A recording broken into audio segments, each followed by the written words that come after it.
विविधा अंक में मैं सभी का स्वागत करता हूं। आज हमारे साथ हमारे मेहमान डॉक्टर अमित कंबोज उपस्थित हैं। अमित जी नमस्कार। नमस्कार सर। आज किस विषय पे बात करेंगे? निश्चित जी, ही कोई ना। अब क्योंकि पहले का जैसे दौरा हुआ था, इंदौर आया था, जी तो हाँ। आपके साथ वहाँ जाने की कोशिश करी।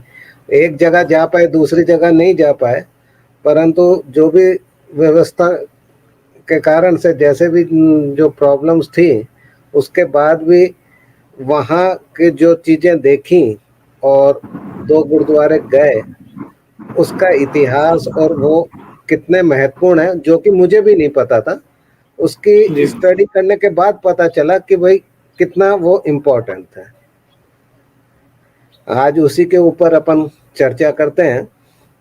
इससे पहले हाँ। मुझे थोड़ी जी मुझे ऐसा लग रहा है अमित जी कि आज आप अ, इंदौर के प्रसिद्ध जो गुरुद्वारा साहिब है इमली साहब जी के बारे में बात करना चाहते हैं। जी जी, इमली साहब और उन्हीं के साथ जुड़ा हुआ है, पास में ही है बेटमा साहब। बेटमा जी हाँ। साहब जी एक छोटा सा गांव है वहाँ पे।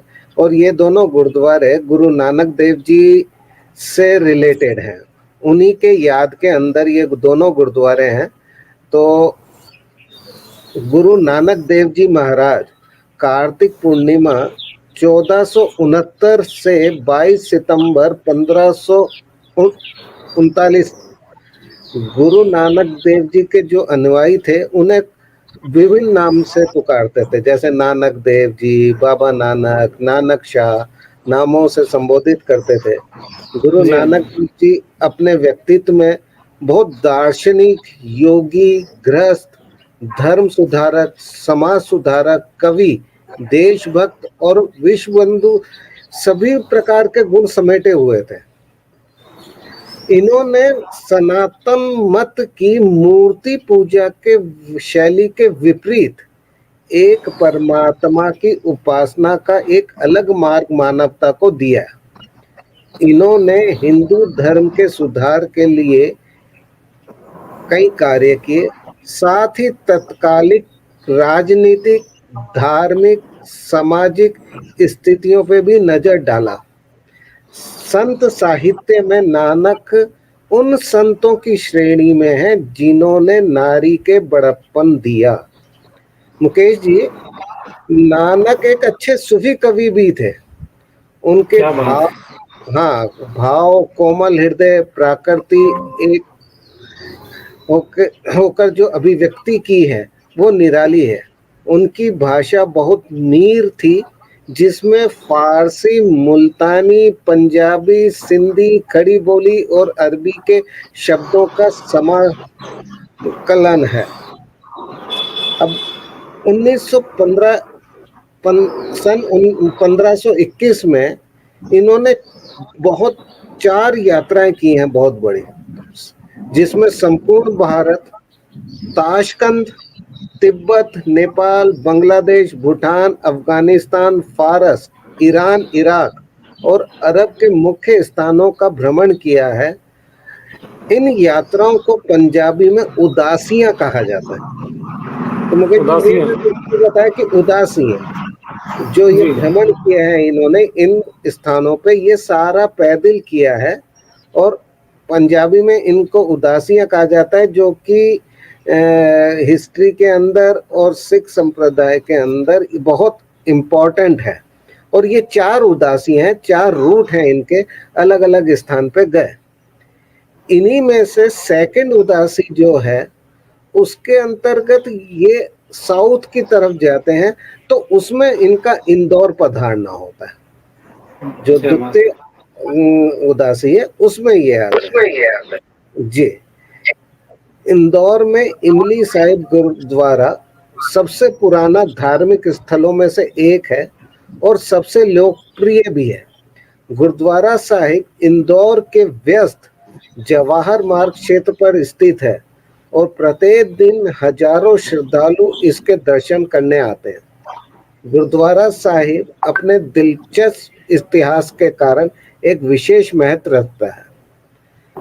मुकेश जी, दूसरी उदासी के दौरान गुरु नानक देव जी इस स्थान पर आए थे जहां आज गुरुद्वारा इमली साहिब स्थित है। इस स्थान पर उस समय पीछे की तरफ खान नदी थी और बगल में एक इमली का पेड़ स्थित था। यह वही वृक्ष था जहां गुरु नानक देव जी बैठते और ध्यान लगाते। यहाँ गुरु जी प्रभु छायावाद, धार्मिक, सार्वजनिक, सामाजिक, आध्यात्मिक उपदेशों को लोगों को देते थे।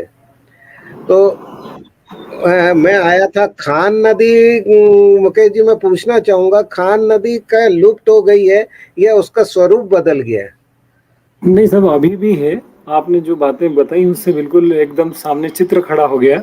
जी मतलब जवार मार्ग, खान नदी और गुरुद्वारा साहब का जी पूरा जी जी चित्रण आपने मेरी आंखों के सामने प्रस्तुत किया।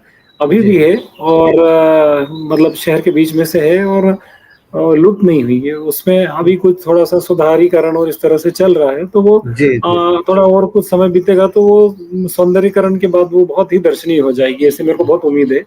बट जी अभी है वो। जी। अब गुरुद्वारे का अर्थ गुरु का निवास। यह एक ऐसा दरबार है जो आपको आध्यात्मिक शांति पाने में मदद करता है, जहाँ जी किसी भी धर्म जात का व्यक्ति पूजा के लिए आ सकता है। इमली साहब में नित्य सुबह शाम गुरु ग्रंथ साहिब जी के पाठ व कीर्तन होते हैं। बाद में श्री गुरु सिंह सभा इंदौर, जहां पेड़ लगा था, उसी स्थान पे एक सुंदर अद्भुत गुरुद्वारा बनवाया और इसीलिए इसका नाम इमली साहब नाम दिया गया। गुरुद्वारा सन 1942 से 43 में पंजीकृत हुआ है। तो जी बहुत पुराना नहीं है, पर वो स्थान बहुत पुराना है। इमली साहब गुरुद्वारे में एक विशेष म्यूजियम व लाइब्रेरी है, जहां उन्हें श्री गुरु जी के सभी चित्रों और अन्य गुरुओं के चित्रों को इकट्ठा किया हुआ है। इन चित्रों को खूबसूरती से वातानुकूलित कमरे में प्रदर्शित किया हुआ है। ये ऐतिहासिक गुरुद्वारा रहा है इमली साहब। अब वो क्योंकि जगह की प्रॉब्लम वगैरह से बिल्कुल सिटी के बीच में है, तो उसमें इतना स्थान नहीं है कि उसको वो ज़्यादा अपना बड़ा कर सकें। इसी आपके इंदौर के पास ही एक बेटमा गांव है जो इंदौर से 38 किलोमीटर की दूरी पर स्थित है। लगभग सन 1511 ईस्वी में अपनी दूसरी उदासी के अंतर्गत गुरु नानक देव जी यहाँ पधारे थे। त्वरित गुरु खालसा में इस बात का जिक्र है कि गुरु नानक देव जी महाराज आबू पहाड़ से उतर कर लखी तीर्थ अचलेश्वर महादेव देवी के मंदिर पर पहुंचे और सत नाम का बीज बोते हुए धारा नगरी पहुंचे। पुरातन कथाओं में धारा हम्म। नगरी राजा गोपीचंद की नगरी के नाम से जानी जाती थी। इस क्षेत्र में भीलों का बहुत आतंक था। इन भीलों व गरड़ियों को गुरु नानक देव जी ने अहिंसा का उपदेश दिया। यहाँ दो ऐतिहासिक गुरुद्वारे हैं। बेटमा साहिब पहुंचकर सर्वप्रथम गुरुद्वारा बौली साहब के दर्शन होते। मैं आपको मुकेश जी बता दूं, बौली का मतलब है छोटा कुआं। पंजाबी अच्छा। में छोटा कुआं को हाँ। बौली साहब कहते हैं। तो जैसे ही हम मेन रोड से बेटवा में पहुंच के गुरुद्वारा साहब की तरफ चलते हैं, तो सर्वप्रथम गुरुद्वारा बौली साहिब के दर्शन होते हैं। किंवदंतियों के अनुसार गुरुजी की कृपा से यहाँ का पानी पीने योग्य हो गया। मीठे पानी की बावड़ी आज भी कुएं के रूप में है, यहाँ पर उपस्थित है। उस समय जब गुरुजी आए थे तो यहाँ पर खारा पानी था। भीलों और गरड़ियों ने उनसे निवेदन किया कि सर, हमारी दिनचर्या के अंदर पानी बहुत इम्पोर्टेंट है और हमें मीठा पानी नहीं मिलता।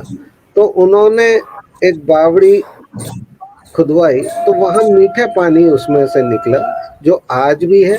और इसको कहते हैं कि ये गर्मियों में भी 25-30 फीट तक ही पानी रहता है इसके अंदर, उससे नीचे नहीं जाता। और वहाँ के लोगों का कहना है कि आसपास के इलाके में 400 450 फीट तक पानी नीचे चला जाता है।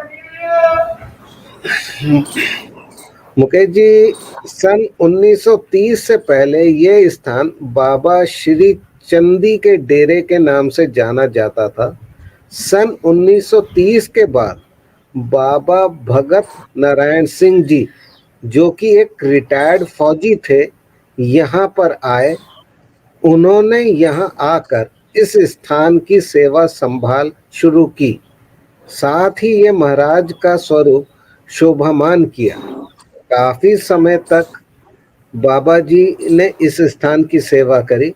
उपरांत 1964 में गुरु सिंह सभा इंदौर, जो इमली साहब गुरुद्वारे के प्रबंधक कमेटी है, गुरु सिंह सभा इंदौर ने 1964 में बाबा नारायण सिंह के अभूतपूर्व प्रयासों और सहयोग से ये धरोहर संभाल ली गई। अभी भी इस स्थान की सेवा गुरु सिंह सभा इंदौर ही करती है। यह 10 एकड़ जमीन की गुरुद्वारे साहिब के नाम रजिस्टर्ड जमीन है, जिसमें एक भव्य गुरुद्वारे का निर्माण चल रहा है, जिसमें लंगर हॉल व यात्रियों के लिए बनाई गई सराय भी हैं। यहाँ संगत पूर्णमासी व अमावस्या को सरोवर में स्नान करने व गुरु साहिब के दर्शन दीदार करने आती है। अमित जी, आज आपने हमें गुरु नानक साहब के बारे में बड़े ही विस्तार से जानकारी दी, उनकी यात्राओं के बारे में जानकारी दी, उनके इंदौर आगमन और यहाँ के ऐतिहासिक महत्व की जानकारी दी। निश्चित तौर से ये हमारे दर्शकों के लिए बहुत ही महत्वपूर्ण जानकारी रहेगी। आपका कार्यक्रम में आने के लिए बहुत बहुत धन्यवाद। नमस्कार। नमस्कार।